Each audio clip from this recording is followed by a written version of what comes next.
I didn't want to bring up like the who would be the dominant and who would be the sub between us, but it is an interesting discussion. Because some people said, well, Pete has the arms, and I don't have the height. That's true, right. So I think that it would not work because it would be a power struggle. Because we're both subs.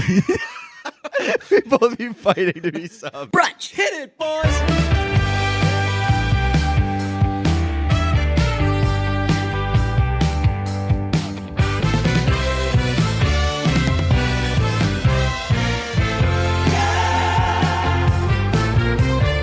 We've never discussed what my favorite dessert is. We have not. We'll do that a little. We'll have like a dessert conversation later because that's overdue. Tease. Yeah, but can you guess what my favorite dessert is? What do you think it is? Man, that's so difficult. I thought that would be like a fun way to open a show. I feel like you don't really know what anybody's favorite dessert is. That's not a thing that you can tell about somebody. You know a guy, and then they're like, "What's my favorite dessert?" And you're like, "Oh." Yeah. I have nothing. I don't think I could go up to anybody and be like, I know your fucking favorite dessert. I feel like that's a bad thing. If I could tell your favorite dessert, then it means that you've been doing a little too much research, or you're just like fucking predictable. Oh yeah. Like a boring person. And your favorite dessert's fucking vanilla ice cream. I'll tell you this. Recently, this is gonna. Well, again, we'll discuss it later because this isn't the most important thing today. But I had some fucking. What did I have? Butterscotch pudding. Mm-hmm. Split it with a friend. I feel like you're not allowed to eat butterscotch pudding unless you're like 60 years old or older. We said, what's the best dessert you got? And they said, and the woman said, well, our butterscotch pudding is great. And we said, 1 butterscotch pudding, 2 spoons. It was just like me and a bro, and it was the fucking best. 1 butterscotch pudding, 2 spoons, and your finest room. Yeah, no, honestly, it was fucking but like, it was awesome. Like, because you don't think to get fucking butterscotch pudding. That's why dessert can be great. But anyway, guess. What do you think? Shit. I'm gonna guess some sort of cheesecake. Cheesecake is very good, but no. Cheesecake's awesome. It is awesome. Yeah, I was afraid of it for a while because I was like, fucking cheese and cake. I'm not doing that. Well, in theory, it sounds very gross. Right? Yeah, but it's very good. And that's talking cheesecake. Yeah, that's our cheesecake hour. You sound very tired. I am tired. I've had this much coffee. You can see how little coffee I had. By the way, I need to announce this to the world because we realized that I never said this. The itching is gone. It was withdrawals from not drinking coffee. I had a cup of coffee, and within like 2 hours, the whole thing went away. It was amazing. Apparently, I was fucking scratching myself like a crack that addict. was withdrawal symptoms. Yeah. You literally had withdrawal symptoms from coffee. Which would make sense. I don't put a lot of things in my body. I put fucking water, coffee. I would say chicken parm subs, but even that's kind of gone away. I do a lot of eggs, a lot of sweet potatoes, and then meat. So if you take one of those things away, the young man gonna itch. That's it's good to know because I'm highly addicted to coffee and I don't want to be fucking itchy. Don't do it cold turkey. Yeah, like I should have weaned myself off and instead, I'll have more energy by the time you guess it. All right, this is good. This is what they want to hear. Yeah, this is going well. Yes, this is going well in your head. Oh yeah. It's Monday and people are pissed that you can't guess what it is. I thought we were going back to this later. No, you're going to guess. No, Jesus and we're going to say, okay, more dessert talk comes later. Tiramisu. No. Does anyone know what that is? No, I don't think so. I love creme brulee. Creme brulee is amazing. I don't know what that is. Have you ever had creme brulee? Probably. It's this. So you're going to say off to a bad start, but just trust me. I think it's custard. Off to a bad start. And they dump some sugar on it. And they light it on fire. Wait, really? And the top it's just like this fucking very thin coating of like sugar glass, and it's awesome. And you just barely fucking break into it, and you break into it, and then like an arm comes up from the fucking the custard, being like, oh, and it's so fucking good. What else? What category of dessert is it in? Because there's so many. It'll take me fucking forever. After dinner dessert. Thank you. Yeah. Is it like pie? Is it cake? Is it... You eat it with a fork and not a spoon. Oh, fuck. Dude, I don't know. This is gonna ruin the episode. Fucking tell me what your favorite dessert is. Do 3 more quick guesses. Is it a fruit cup? No. Okay. Fruit cups are good. No, would be redundant Underrated. with me. God. Is it a blueberry pie? No. Am I Blueberry pie close? is very good, though. Blueberry pie can't be your favorite, you know? No. Is it? Am I close? You're guessing desserts. Thank you. Yeah. All right, last guess. A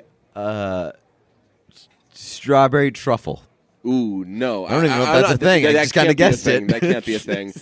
You were unable to guess it.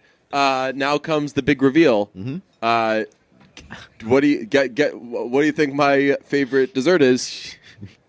Hater's gonna say it's cake, and that was a joke. Fucking hate you.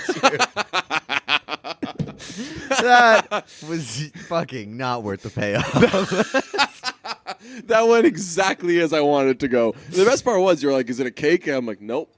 Fuck you. It's Monday and people are pissed. This one's an obvious one. Peter Rabbit team apologizes for making light of allergies. Los Angeles, AP. Peter Rabbit filmmakers in the studio behind it are apologizing for insensitivity depicting a character's allergy in the film that has prompted backlash online. Sony Pictures says Sunday in a joint statement with the filmmakers that, quote, food allergies are a serious issue.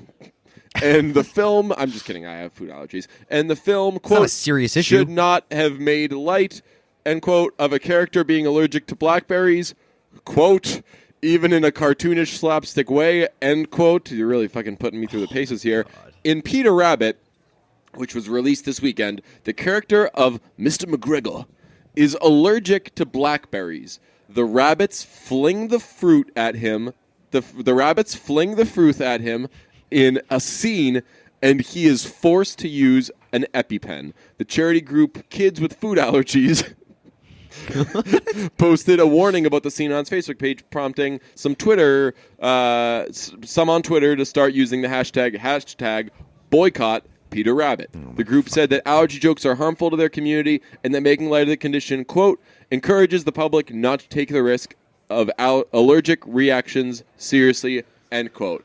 For fuck's sake. No, that is completely warranted. No, it is not. So you see the headline, you say, like, movie apologizes for having a character with allergies, and you're like, oh, come on.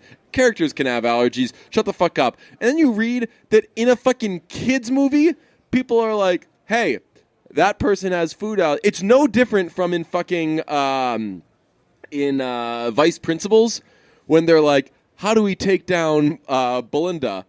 I know, because she's an alcoholic, we'll give her a bunch of alcohol. And watching that as an adult, watching other adults do that, you're like, holy fuck, this should not be on TV. This is so bad. I'm going to hell for laughing at this. This is young, impressionable, dumb fucking kids watching people take down someone with food allergies by simply throwing that food at them. Did you see the scene in fucking Freaks and Geeks? Which one? When Martin Starr's character has a peanut allergy, so the asshole bully kid puts a bunch of peanuts in his like food. I don't remember that. He goes into no one knows this word. Anaphylactic, is that a word? Animatronic. Anabolic. He goes into Steroids? animatronic shock, and it's like this big fucking scary thing. You can't put that shit in movies for kids. I think you can if it's in the sense like, hey, don't fucking do this. But it wasn't. That's what they do. They're not saying, hey, this guy has a blackberry allergy, better keep the blackberries away from him. They fucking throw them at him, and the guy has to use a fucking EpiPen. I stand with Mr. McGregor. It's EpiPen awareness. Teach the kids how EpiPens work, and dude, it's a it's a comedy movie. It's fucking. I get that it's fucking for kids, but also, like, if you can't make fun of food allergies, what are we even doing here? Not making fun of food allergies, making fun of anything else. You cannot put it. It's no different from, hey, that guy's a bad guy. Or we don't like that guy. Let's go fucking stab him to death. Well, Peter Rabbit has like scenes of violence in the trailers and shit like that. Does he? Yeah, what's they're Peter just Rabbit beating the shit rated? out of each other. If Peter Rabbit is rated, even if it's rated PG, still not okay.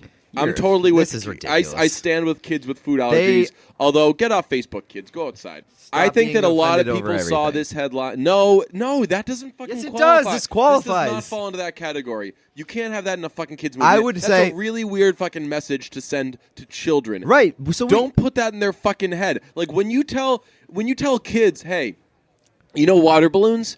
You can just piss on them and throw them at people. The next thing kids are going to do is fucking throw a piss-filled water balloon at you. But you know what the reaction should be? It should be critics being like, "Ugh, this was kind of a bad look for Peter Rabbit." It shouldn't be the filmmakers being forced to apologize. Why? They shouldn't have put it in the movie. It's a stupid fucking thing. It's a really fucking weird message to send to kids. Now we're going to be nitpicking like everything that the message. Yes, we are. I think that you think that this is just barely over the line. This is so far over the line. You are putting in kids' minds a very easy way to kill other kids. That is so fucking weird.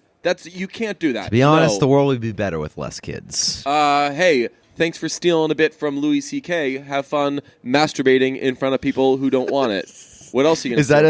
Is that a Yeah, bit? it's one of his big fucking hits. Oh. It's, of course, kids, peanut allergies are very serious, but maybe if we just close our eyes for a second, it wouldn't be such an issue anymore. I don't even know that. I didn't even know that. Yeah. Good for me for being as funny and less creepy than Louis C.K. You're being just as creepy because you fucking support, raping kid movies. What? You might as well. It's just as bad. Yeah. All right. One thing that we wanted to talk about. I stand with kids with food allergies. Well, of course you do, because as well as they can stand. I don't know what their deal is. That's very offensive to people who can't stand. Well, I can't stand your behavior right now. Crashing this week. We wanted to talk about Crashing. I want to talk about Crashing forever. When the fuck did that become my favorite show? You know who doesn't want to talk about Crashing? Who? Fucking everybody, apparently, because this has been one of the best shows on TV. Not a lot of heat. Not a lot of, Nobody's talking about it, and it's this season, the second season, has been pretty close to A+. So I'm glad that you say that, because I was wondering if I needed to go back and rewatch it, because devotees will remember I liked but didn't love Crashing. I told you and Jeff a lot of times, hey, fellas, put your dicks away, Louis C.K. Relax. And I thought it was fine. Season one? Yeah, and I'd watch episodes, and I'd text you guys after. I'd be like, hey, that wasn't that good, right? And you guys would be like, no, it was good. It was fine. Yeah, it was I was interested in season one. I was not enthralled. I'm enthralled in season two. This season is so good. It makes me enthralled with or enthralled in. Enthralled with. Yeah. Yes. I am totally swept up in Pete Holmes. I love Pete Holmes. I don't get it. I really don't get it. How we both this? I know we both talked about in season one where we liked the show, but we did not really like Pete Holmes. Yeah, because he's so fucking annoying, and I always say, and there's obvious reason for me to have this stance, but don't fault someone for being annoying, because if being annoying is somebody's worst trait, that's a fucking awesome person. I'd rather deal with an annoying person than a fucking creepy fish. Or no, just someone who has nothing. Nothing. That's true too. I got my feathers a little ruffled the other day. I took one of those kind of passive aggressive Twitter shots, and my friend Mike Hurley, I tweeted something about during Paul Pierce's tribute video. Patrice Bergeron was there, and although Joe Thornton was the better example, I was like, hey, that's cool that Patrice Bergeron was in that. If you grew up around the same time as me, then you grew up with Pedro, Bergeron, Tom Brady, and Paul Pierce. Those were the guys. And Mike, again, this was a total joke. He was like, you grew up? And I'm not actually immature, okay?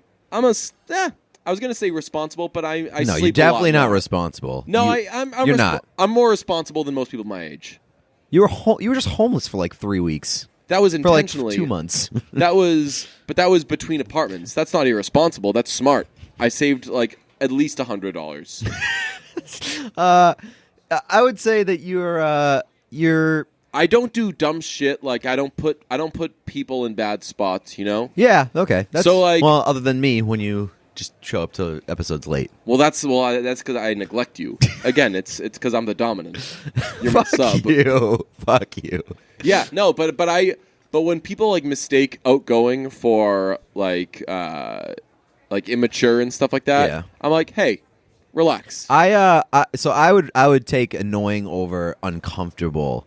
9 out of the days of the week. But annoying can be uncomfortable, and it can. But like I'm talking about uncomfortable in the way that like I just need to get away from this person. Yeah. Not because they're annoying and I don't like their character traits, but just because like I feel like I could get in trouble just by being next to this person. You can. That's the worst kind of person. You can say nothing annoying to me, but if we're watching something and you keep looking over at me to see if I'm laughing, then without saying a word, you're the most annoying fucking person in the world. Yes. So I don't know if I'll take Pete Holmes' brand of annoying, because I think that he's just really outgoing. Yeah. And he's like interested in people. So I don't know. He seems like obviously a genuinely good guy. And also like interviewing people. Yeah, his podcast is I have not come around on that. Yeah, no use but for that. I will say like I'm more interested in Pete Holmes after watching the show. Like I listened to his interview on NPR with on Fresh Air, and like his story is so interesting and so different. Listen to that. It's really good. Did you watch his stand-up special? No, I haven't yet. Special? It's really good. You said that, and I haven't gotten around to it, but like I might. And like the fact that I even am considering it, Crashing's doing a lot for Pete Holmes' brand. Yeah, I laughed so hard last night, and I realized that I'm just brainwashed. And I'm happy to be brainwashed, because there's worse people on whom you can be all in than Pete Holmes. Absolutely. You know, like the joke that he told when he's talking about how he's like a dad with no kids. Yeah. And he's like, Fresca. I laughed so hard, and I was like, a year ago, I would have been like, fuck you, Pete Holmes. Shut up. It's not funny. Let's talk about last night's episode. You brought up John Mulaney was in it for about 2 minutes? 2 to 3 minutes, and you texted me saying, "Oh, the John Mulaney episode of Crashing was great," and I hadn't seen it at that point. I was like, "Holy fuck, John Mulaney got an episode!" So I figured it was like a. That's not what I said. That's not what I said. You were like, John Mulaney was great. I said, "Did you watch this episode of Crashing?" And you said, "Not yet." And I said, "John Mulaney was great." And I didn't want to tell you that he was in it, but I knew that you might not watch it because it was really late at night, unless you knew that Mulaney was in it. But he was good this past episode, but that whole episode was amazing. It was all good. I was just I went in like being like, oh, this is the Mulaney episode, and like 15 minutes in, he hadn't shown up yet, and I was like, God damn it, at what point does he come in? So I was a little disappointed it wasn't a full Mulaney episode, but what we got from Mulaney was great. I wanted to talk about that because it was very weird for me to see John Mulaney out. I don't know if because Mulaney was kind of a dick in this episode, and I don't know if that's at all what he's like in real life or can be like in real life. But it was very weird to see him not in his on-stage persona. I could see him being not in the mood a lot. Yes, this is like I'm sorry, this is a true stereotype. He smokes cigarettes, so he's does he really? Yeah, I did not know that. Yeah, he talks about it a lot. Okay, yeah. So when someone smokes cigarettes, I think that sometimes they're just not in the mood. They want to go out and have a cigarette. Why else would they smoke cigarettes other than addiction? Right. And also just the way that he delivers his normal speaking talk is just so condescending. Well, his first few lines, I cringed because it was straight out of the Seinfeld playbook, and I was like, no, not again. Why? What was his first? When he does the I don't know you and her. So why would I her for and it was just the cadence, the pattern, everything was just so Jerry Seinfeld, and I was like, oh no, you're doing it again, dude, fuck. But just the way that he speaks and he still has that I'm John Mulaney, but he's it seems like he should be saying funny things, but what's coming out of his mouth is very mean, and I was like, this is really jarring to me. I love John Mulaney so much. He's honestly great. He's one of my favorite comedians. I'm supposed to see him in New York in a couple of weeks, but my friend that I was going with is still going to be out of town for work. So we were going to sell the tickets, but after seeing that, I'm like, maybe I'll just go to New York. Yeah, a little fucking boys trip. For me, I want John Johnny Mulaney. I know him personally. I want John Mulaney to be like this very wholesome, like very like I want him to kind of be Pete Holmes. Yeah. Like I want because he just like has that appearance. Yeah. Where he's like this clean cut, very proper. Yeah. And the more I find out about John Mulaney, it seems like it's not who he is. Oh, no, you would not expect him to smoke cigarettes. You would not expect him to be like a recovering alcoholic. Yeah. You would not expect him to be like to present himself as mean. Yeah. It's jarring. Can I tell you something? Yeah. When I first saw John Mulaney, I think I've told the story before. It was when I was doing stand-up classes and stuff, hitting open mics from time to time, and a pal from my stand-up class, James DeSabatino, Right. owner of Roxy's. You might have heard Great of him. establishment. Yeah. He texts me and he was like, dude, guess who I just ran into? John Mulaney. And I said, who does he play for? And he was like, he's a comedian. He's in town tonight. Let's go. So we went to see him. And I was like a month into like thinking about doing stand-up comedy. And I laughed so hard and I was so fucking bummed. Because you're like, I'll never be this. I was like, not only like, I'll never be this, it's like, I hadn't formed in my mind what if I tried stand-up, what I would want it to be like. And I was like, fuck, a technically straight gay guy who just occasionally like, this swears. is what I want to be, but Right. he is way better than I could 1,000 ever be. times better. Like, he's, like, just, oh, man, he's so fucking good. Yeah. And I went back and I just fucking... It was like I was fucking like solving a murder that he was involved in. I watched fucking everything he'd ever done. I was watching his Weekend Update things. I watched all of the... Obviously, he wrote Stefan. That's like his big thing. But I was watching like a bunch of his other SNL hits. My favorite thing, I think we've talked about this. Have you seen Who's on Top? Yes. So fucking funny. But hypothetically, if they were to have sex, that is such a good fucking idea. I wish that we thought of it because that would be so on brand for us. Yeah. Man, I love it. Like I feel like John Mulaney Bruce is the kind of Springsteen person. and the other guy. Yes. I feel like John Mulaney would for sure be the kind of person who you'd go up and like meet him and he'd be very nice and very cordial, and as soon as you walk away, you'd be like, "Yeah, fuck that guy." No, huh? like the interaction's over in 20 seconds, and you're like, "Huh." Yes. I thought I was gonna go like you walk over with like a fresh beer, and you're like, "Hey, I'm gonna say that I had a beer with John Mulaney," and then like you walk over, and he's like, "Hey, DJ, this is a bad example because I don't drink," and you're like, "Oh, right," and then you walk away. Yes.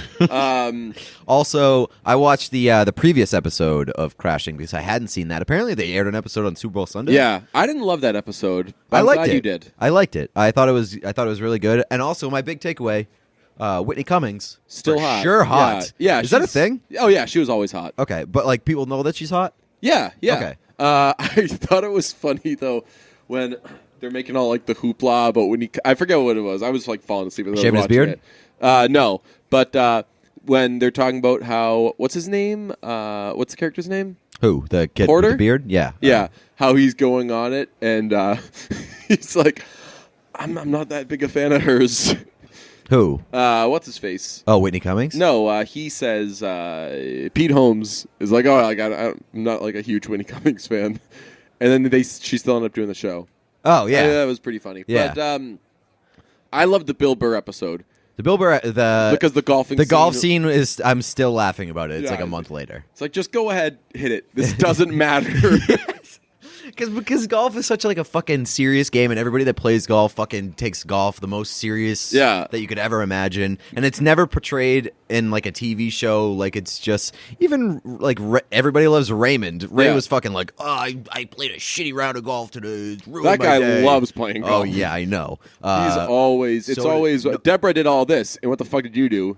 You didn't fucking write, that's for sure. You played golf. That show and Curb are probably like the two most like, hey, want to go golfing? Yeah, but are you ever impressed when someone's good at golfing? No, it's like It's just you chose to golf a lot. Yeah, exactly. It's like you just hate your wife that much. It's like when people say think it's impressive that like they're engaged or married or something. It's like anybody can do that. Chose to do that? Yeah. Okay. Cool. Again, to bring back the late Louis C.K., the Clifford the Big Red Dog thing. Yeah. If you know that? I remember hearing it, but I don't remember exactly what it is. That guy's written like 50 books, and all of them are the same thing. Look how big this dog is. Well, you fucking drew him that big. You should call this, look how big I drew that dog. Wasn't that a mistake? Oh, he was so funny. Rest in peace. Man, I miss him. Yeah. Fucking dead guy. But the golfing thing, do you ever do the rule where if you don't hit it past the ladies' tees, you gotta, I think it's like you gotta play the rest of the thing with your dick out? No, I think you have to take the next tee shot with your dick out. Okay. Or something like that. I remember I drew a hard fucking line on that.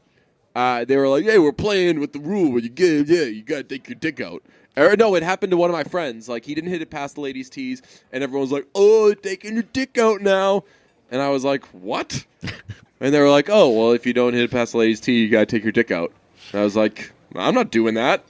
And they were like, I'll take my... No, I won't. I wanted to see where you were going to go. I was going to say, like, on my terms, but then that was going to be too much of a Louis C.K. joke. But I was like, no, that's fucking stupid. Like, that's... So right, and so if that's too bro for me. Like on the principle of that's a broy thing. The being like, you can't hit it past the ladies' tees. I don't know what that means, but I don't like the way you said ladies. If we turn down seeing your dick, then there's a problem with that situation. Yeah. Because we like to blur the lines between heterosexuality and homosexuality. Like I will welcome a dick in the right situation at any time. Yeah, I like seeing a dick in like movies and stuff. Like I don't want to fucking see your dick on a golf course. Thing of like, oh, you fucked up golf. Now show us your dick, bro. Cool, you fucking idiot. So I intentionally fucking duffed it right, like 1 inch off the tee, and I was like, not taking my dick out. And they're like, you have to. I was like, when the fuck? When we said we were playing golf today, was like I signed up for fucking Bud Light Limes, cigars, and turkey clubs. I'm not taking my fucking dick out for you, you idiot. I do like the idea of that being like put on the table when there's an invitation for golf. It's like hey, do you want to take your dick out? Want to play golf tomorrow? Just so you know, if you have a bad day, we're all gonna see your dick. The dicks are coming out. Yes. Okay.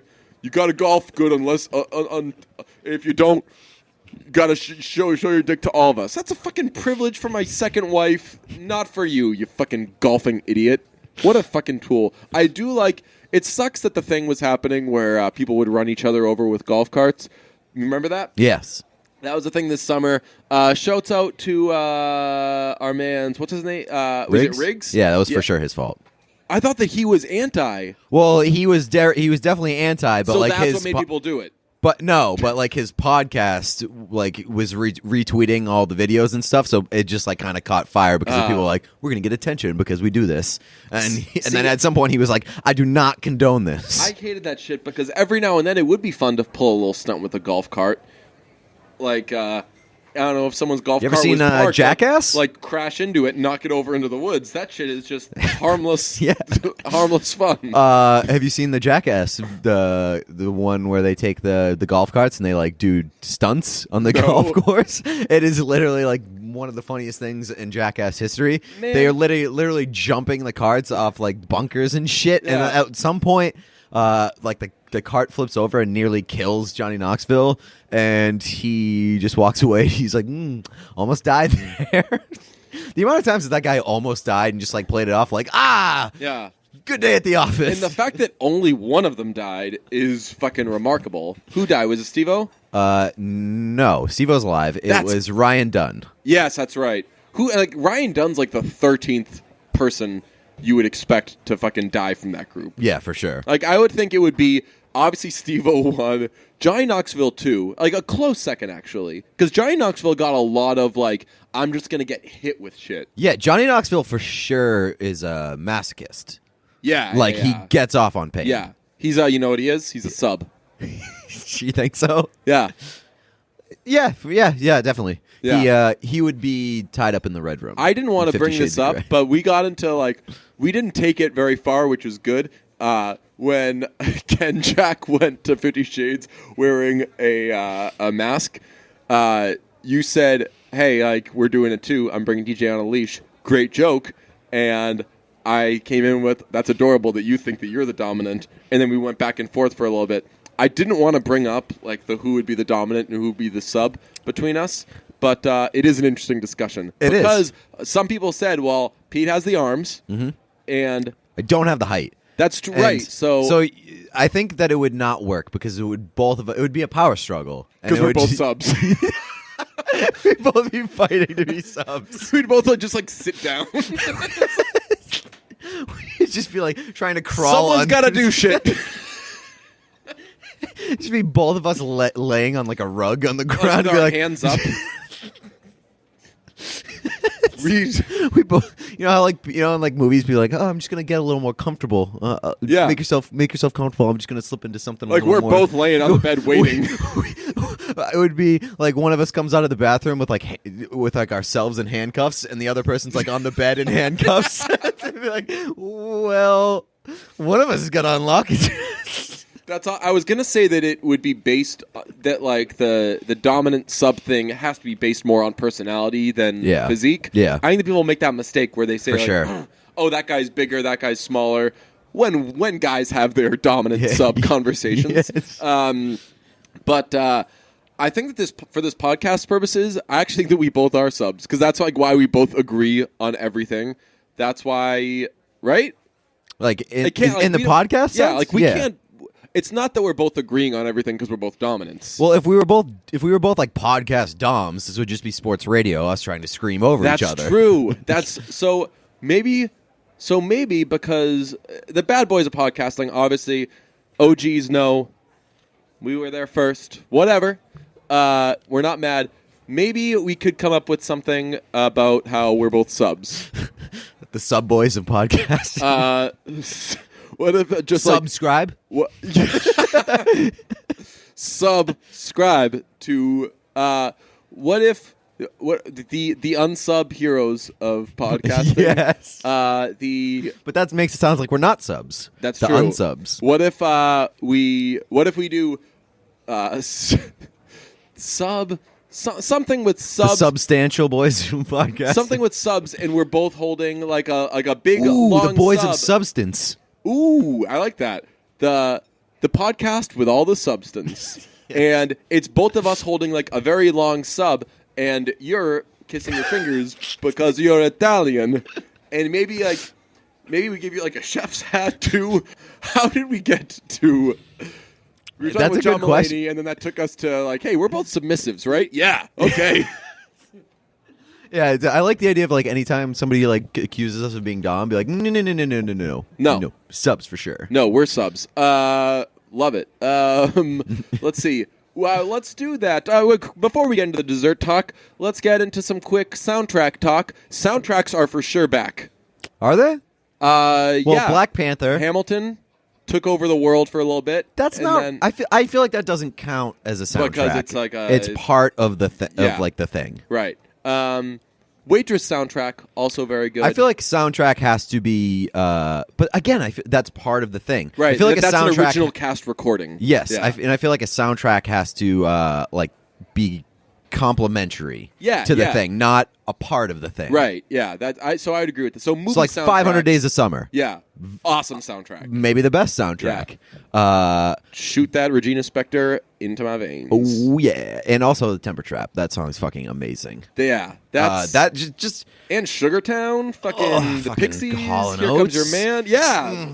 That is a great sound. Yeah, man. So in honor of Black Panther coming out, let's fucking talk about how good the 500 Days of Summer soundtrack was. That seems problematic. That's like the Boston Police Department. God, fucking dude. Can you imagine thinking that was a good idea? Of course, for anybody who missed it, the Boston Police Department thought it would be a good idea to tweet, in honor of Black History Month, let's honor Red Auerbach, who, by the way, is white. Yeah. Let's honor Red Auerbach because he hired the first drafted the first black player. So Gary Stridsky had a good post about this. Like, obviously, things need to change like that's with how cops treat certain people, and a lot of things are wrong with the disciplinary system and law enforcement and all those things. But I think that sometimes we make a mistake and say, "Oh, see, yeah, we fucking hate cops." Oh yeah, no, like that wasn't my point. Like I wasn't being no. So my fucking guy Ryan Lambert, who occasionally takes things a little too far. Yes. So I saw that post from the Boston cops, and I was like, "Oh my fucking god, how could you be that tone deaf with what people like the perception of Boston, the perception of cops right now? Yeah. How the fuck could you be that dumb? Like you deserve all the fucking shit you get, but then like." My guy RL, again, love him, quote tweets it with like, "Oh, cops are the best." Like that's not a all cops fucking suck type of thing. You That's know? like, hey, the person running this fucking social media account for sure is an idiot for posting this. Right. Who like, and someone brought this up. They were like, "Well, That's what if the not like a person running that social reflection media on all account was?" Someone brought this up, like, "What if the person running that social media account was black?" Like. Still not a fucking good idea. Right. That's and by the way, like you're for sure like Red Auerbach is a big fucking part of Black history, and that's fucking awesome. And it's worth celebrating, but not taking away from. Like, let's celebrate white people during Black History Month. Really fucking dumb. Yeah, exactly. Yeah, that was just stupid. Yeah, but that was fucking upsetting, especially on such a fucking like good day for the Celtics. Kind of, they got their asses kicked, but like, hey. Can you think of a black person maybe with the Celtics you might want to honor yesterday who we might be talking about a little bit? They did. Paul Pierce? To be fair, they did a couple tweets before they said Robert Parrish. Oh, nice. Or Bill Russell, one of them. But like still doesn't really cheapen it. But can we talk about for a second how dumb that Celtics plan was yesterday? To play against the Cavaliers.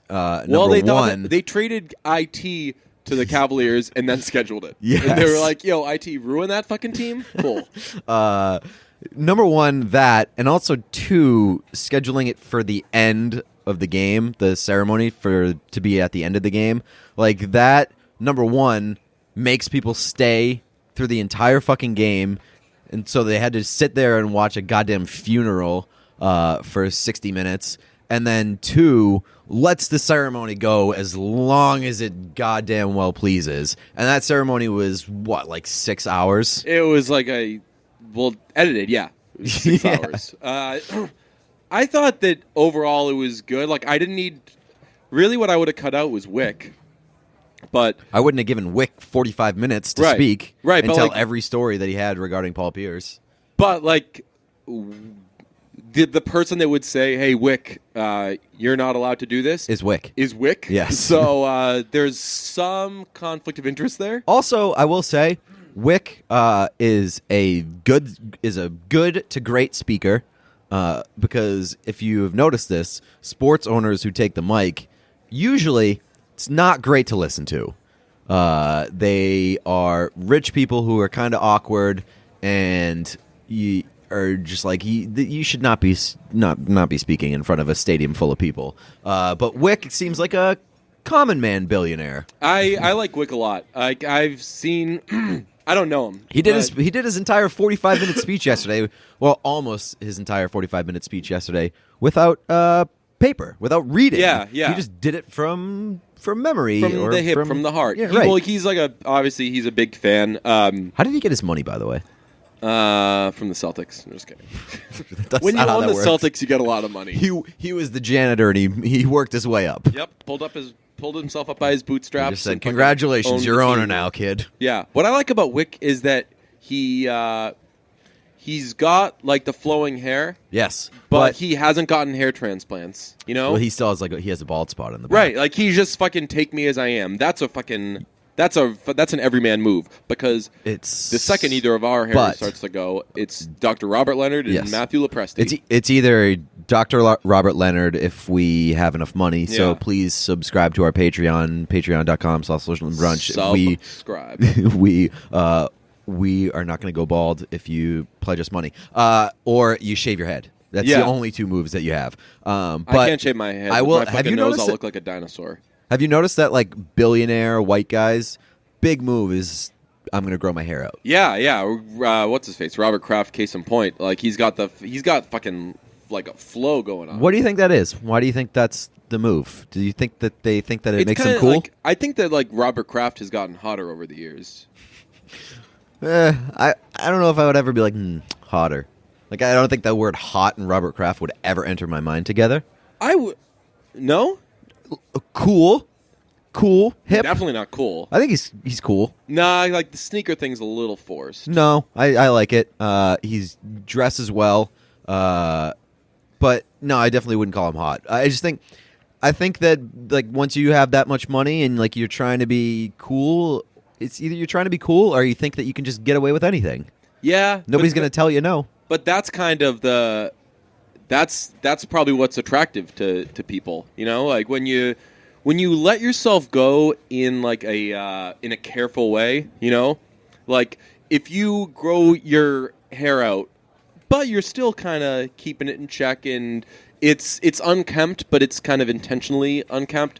For example, Father John Misty. Yes. What a fucking babe. Beautiful man. He's like a hot slob, and he intentionally is that way. Like his hair is fucking a little out of control, but he stays in great shape.